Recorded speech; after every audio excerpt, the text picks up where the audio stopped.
ሰውዬ 38 ዓመት ሙሉ እየታመመ ነው የቆየው።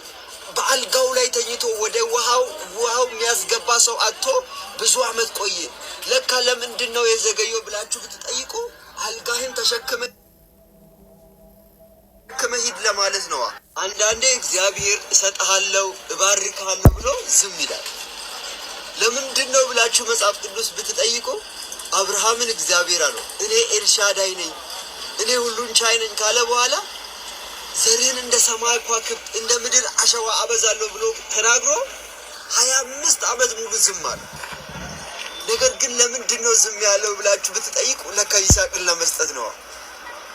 ሐና ጣውንቷ ታስመርራት ነበር። ለሷ 7 ልጅ እስኪኖራት ድረስ ለሐና 1 ልጅ አልነበራት። ነገር ግን የዘገየው ለካ እግዚአብሔር ሳሙኤልን ሊሰጥ ነው። ለካ ሰዎች እየመጡ እየተፈወሱ ይሄዳሉ። ነገር ግን ይህ ሰውዬ 38 ዓመት ሙሉ እየታመመ ነው የቆየው። በአልጋው ላይ ተኝቶ ወደ ውሃው የሚያስገባ ሰው አጥቶ ብዙ ዓመት ቆየ። ለካ ለምንድን ነው የዘገየው ብላችሁ ብትጠይቁ አልጋህን ተሸክመ ሂድ ለማለት ነው። አለው ነገር እግዚአብሔር እንዲያብዝቶ ዝም ካለ ጠላቴ ወይ ደስ አይበል ቢመሽም ይነጋል። አለው ነገር እግዚአብሔር የተናገረውን ይዋሽ ዘንድ ሰው አይደለም።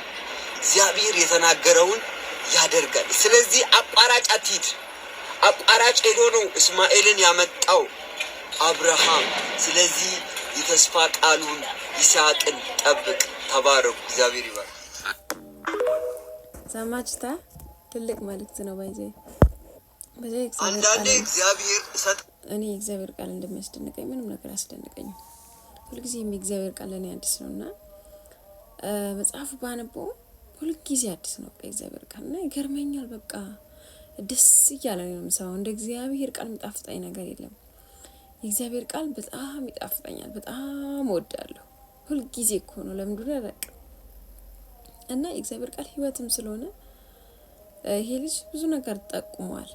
ለምሳሌ ስለ ሐና ተናግሯል። 38 ዓመት እዛ ሁልጊዜ ደጅ የሚጠናው የሚለምነው ሰውዬ ስለሱ ጠቁሟል። የሚገርማችሁ ነገር በእውነት እኔ ድንቅ ነው የሚለኝ አብርሃም ሄዶ ይስሐቅ ተነግሮለት፣ ነገር ግን አቋራጭ መንገድ ሄዶ እስማኤል ዛሬ አመፀኛው እስማኤል ተወልዶ እስከ ዛሬ ድረስ እስራኤልና እስማኤላውያኖች ወይም ደግሞ አረቦች እስካሁን አይዋደዱም። ከእስራኤል ጋር ሁልጊዜ ውጊያ ነው። ፍልስጤምና እስራኤል ውጊያቸው በምንድነው? ያቺ ቃል የተፈጸመችው ባይዘው ፍልስጤም ማለት የእስማኤል ዘር ናቸው። እስራኤል ደግሞ የእግዚአብሔር ወገን ናቸውና ፍልስጤም ሁልጊዜም የእስማኤል ዘሮች ናቸው። እስራኤል ደግሞ የይስሐቅ ዘሮች ናቸውና ሁልጊዜ ጸብ ነውና እኔ ገርመኛል። በቃ ድንቅ ይለኛል። እግዚአብሔር ትላንትና የተናገረው ከዘመናት በፊት የተናገረው ዛሬ ተፈጽሞ ታይታለና ይገርማል። የእግዚአብሔር ቃል ይጣፍጠኛል። የእግዚአብሔር ቃል እንደ እግዚአብሔር ቃል ምንም ነገር የለም። ወሬ ምን ይጠቅማል?